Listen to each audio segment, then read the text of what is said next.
Airlines are beefing up their cross-Atlantic travel. More routes are popping up from the U.S. to Europe and parts of the Middle East and Africa.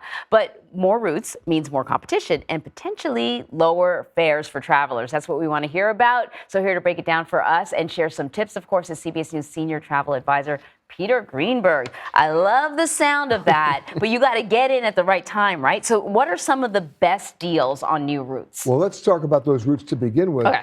One airline, United Airlines, has doubled and, in fact, tripled down on their routes. They're now the largest transatlantic carrier in the world.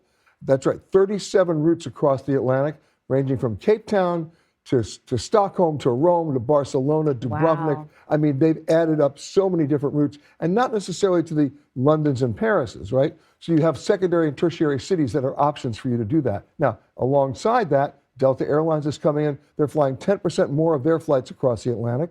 You've got new players like an airline called Play that you probably haven't heard about from Iceland, an airline called Norse, which you remember the old days of Norwegian. So with all that capacity on the Atlantic at this time of the year, that means a lot of capacity, seats to fill. And now we got to get to answer your question. Yeah. Are there deals? Yes, there are. Okay. We're seeing lots of pop-up sales out there on the internet right now. With round-trip fares as low as $398 from the United States, you can't get to Cleveland for $398 from the United States. So it's a very good time to book. You got to catch those fares when they pop up. They're only going to be out there for about 36 hours, but they're good through the middle of the summer.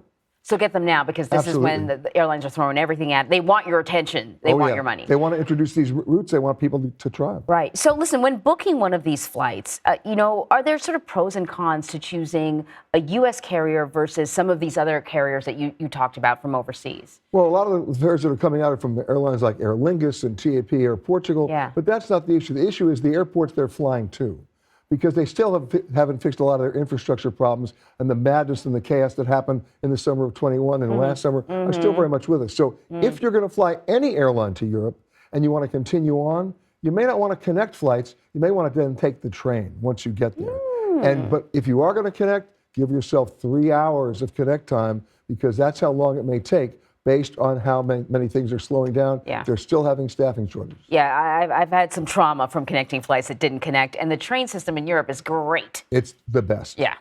Peter Greenberg, thank you very much. You got it.